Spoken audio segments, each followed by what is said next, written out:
Hello, welcome, नमस्कार, आदाब, सत श्री अकाल. कशा आहात तुम्ही? मजेत ना?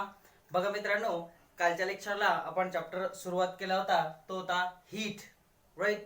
त्याच्या अगोदर आपण चॅप्टर फिनिश केला ग्रॅव्हिटेशन. हीट या चॅप्टर मध्ये आपण बघितला एक मूलभूत फरक. कशामध्ये? टेम्परेचर आणि हीट मध्ये. What is temperature? The degree of hotness of a body is called as a temperature, or you can improvise it, the degree of hotness or coldness of a body.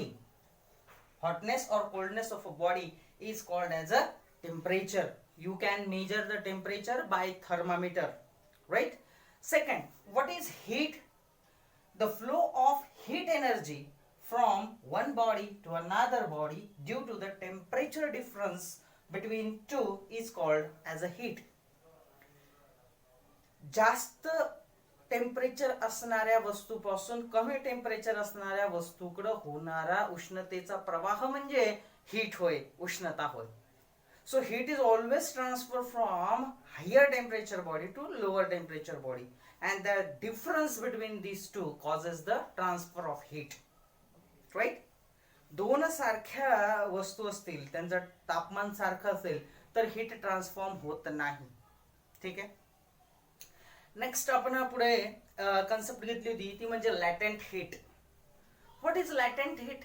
For understanding that we take an experiment. ही latent heat म्हणजे अप्रकट उष्मा काय होता, तर हे समजून घेण्यासाठी आपण एक ऍक्टिव्हिटी केली, एक प्रयोग केला. काय होता तो प्रयोग? तर आपण एका बीकरमध्ये, काचेच्या बीकरमध्ये आपण आईस घेतले, खूप सारे आईसचे क्यूब्स घेतले आणि ह्यामध्ये थर्मामीटर बुडवला स्टँडला लावून. त्यानंतर हे जे बीकर आहे हे ट्रायपॉड स्टँड वरती ठेवलं, याच्या खाली वायर गॉज घेतला आणि खालून आपण याला गॅस लावला, बर्नर लावला. मग आपण काय करतोय, सगळ्यात पहिले तापमापी बुडवून त्याचा टेम्परेचर चेक करतोय.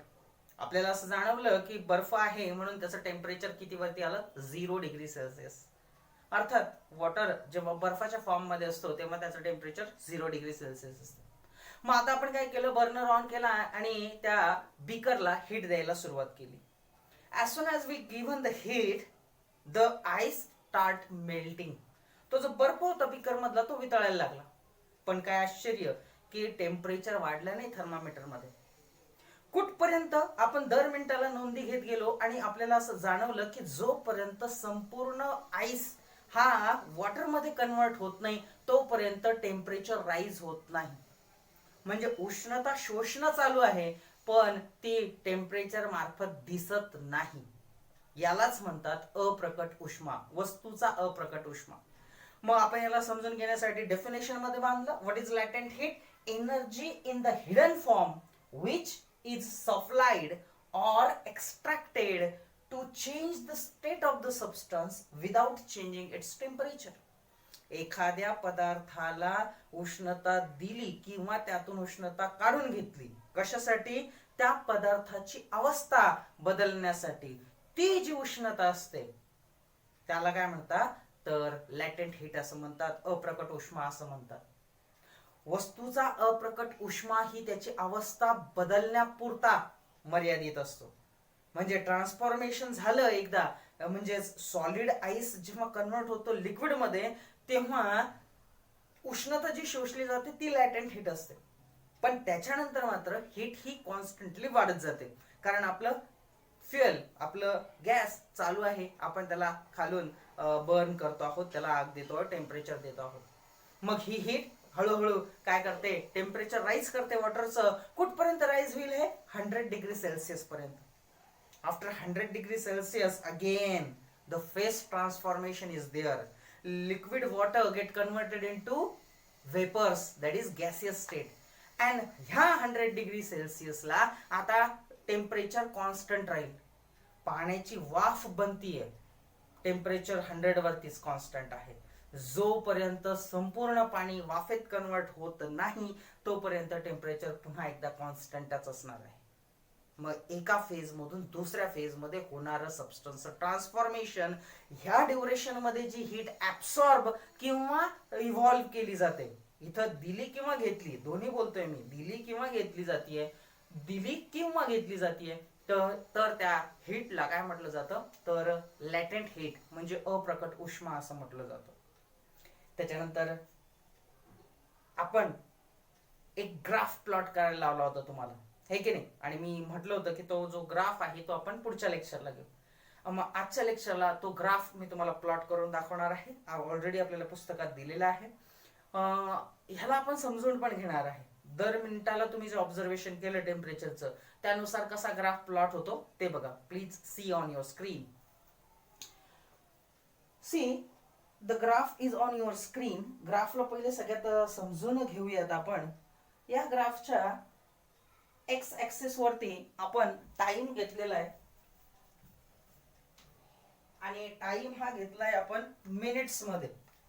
त्याच्यानंतर वाय ऍक्सिस वरती आपण घेतलेला आहे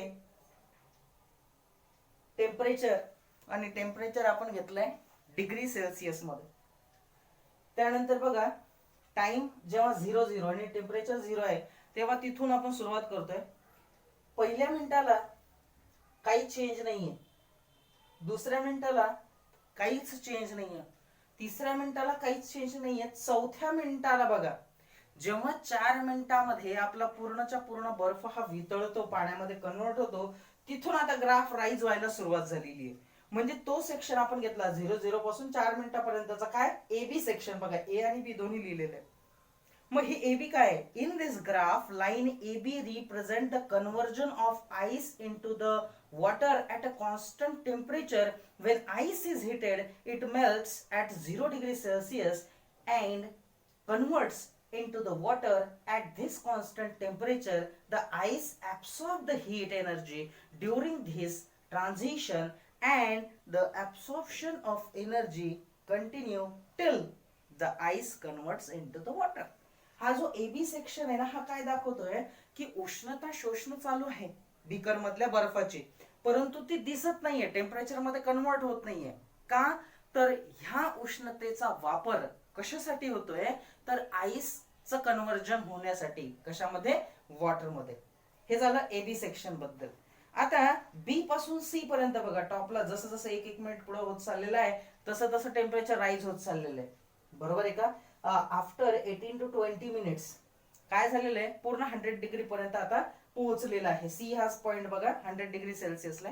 इथून वरती मात्र तो स्ट्रेट लाईन मध्ये जात नाही, इथं पुन्हा कंटिन्युएशन मध्ये तिथं थांबतो तो, आणि प्लेन सी पासून डी पर्यंतची लाईन बघा जिथं तो हॉरिझॉन्टली चाललेला आहे. कशाला? तर एक्स ऍक्सिसला, टाइम इन मिनिट्सला. म्हणजे हा जो सीडी भाग आहे, हा सीडी हा भाग काय दर्शवतो, तर पुन्हा एकदा लॅटेंट हीट दर्शवतो. पण ही कोणत्या फेज ट्रान्सफॉर्मेशनची आहे? वॉटर टू वॉटर व्हेपर है ना, पाणी ते वाफ ह्या कन्वर्जनचा तो रेषाखंड आहे सीडी. आणि एबी कशाचा आहे? Solid ice converted into water. मग त्या बीसी लाईनच्या टॉप साइडला बघा वरच्या बाजूला लिहिलेलं आहे वॉटर आणि बॉटमला लिहिलेलं आहे लिक्विड. ठीक आहे, लिक्विड वॉटर आहे. आता लिक्विड टू गॅसेस स्टेट सीडीच्या खाली लिहिलेलं आहे बघा, लिक्विड टू गॅसेस स्टेट, आणि वरती लिहिलेलं आहे बॉइलिंग वॉटर प्लस वेपर, उकळणारं पाणी आणि त्याचं होणारी वाफ. आता येऊयात आपण पॅरेग्राफ कडे. The temperature remains constant during this transition. This constant temperature at which the ice convert into the water is called as a melting point of ice. Definition आहे, mark करून दिलेला आहे पेन्सिलने, प्लीज राईट डाऊन. काय? Constant temperature at which ice convert into the water is called as melting point of ice. ज्या स्थिर तापमानाला बर्फाचं रूपांतर पाण्यामध्ये होतं त्या तापमानाला काय म्हणायचं? Melting point of ice. आणि मेल्टिंग पॉइंट ऑफ आईस हा काय आहे, तर तो आहे 0 डिग्री सेल्सिअस. हे आपल्या सगळ्यांना माहिती आहे. पाण्याचा वितळबिंदू किती आहे, तर 0 डिग्री सेल्सिअस. दस, पुढचा पॅराग्राफ आपण. दस during the transition of solid phase two the liquid the object absorbs heat energy, but its temperature does not increase. This heat energy is utilized for weakening the bonds between the atoms, molecules in the solid and transform it into the liquid phase. The heat energy absorbed at a constant temperature during the transformation of solid into the liquid is called latent heat of fusion. बघा पुन्हा एकदा underline करून ठेवलेला आहे पेन्सिलने, म्हणजे ही सुद्धा definition आहे आणि ही डेफिनेशन आहे लॅटेंट हीट ऑफ फ्युजन, जो आपला पुढचा पॉइंट आहे, पुढचा मुद्दा आहे. बघा मित्रांनो, लॅटेंट हीट म्हणजेच काय तर अप्रकट उष्मा, energy in the hidden form which is supplied or extracted to change the state of the substance without changing temperature. तापमान न बदलता वस्तूची अवस्था बदलली जाते, ती जी उष्णता शोषली किंवा दिली जाते त्याला म्हटलं जातं लॅटेंट हीट. मग ह्या डायग्राम मध्ये आपण बघितलं, ग्राफ प्लॉट केला आणि याच्यामध्ये बघितलं एबी सेक्शन, सीडी सेक्शन आणि बीसी सेक्शन. एबी सेक्शन हा दाखवतो transformation of phase solid to liquid, ice converted into water. CD हे दाखवतो फक्त boiling of water, liquid water gets boil. आणि बीसी सीडी हा जो सेक्शन आहे हा दाखवतो तुम्हाला water get converted into gases, that is water vapour. हे आहे कन्व्हर्जन. आणि ह्या दोन्ही ठिकाणी एबी आणि सीडी ला ग्राफ कॉन्स्टंट राहतोय, तो हॉरिझॉन्टल राहतोय. कशाला तर टाइमला. इथं टेम्परेचर मध्ये कोणताही राईज होत नाही. ते जे आहे ते आहे लॅटेंट हीट. ठीक आहे. मग याचाच अभ्यास करता करता आपल्याला डेफिनेशन मिळून गेली कशाची, मेल्टिंग पॉइंट ऑफ आईसची. What is melting point of ice? At a constant temperature, the solid ice get converted into the water, liquid water is called as a melting point of ice. ज्या स्थिर तापमानाला बर्फाचं रूपांतर हे पाण्यामध्ये होतं त्या तापमानाला काय म्हणतात तर बर्फाचा वितळांक किंवा बर्फाचा वितळ बिंदू असं म्हणतात.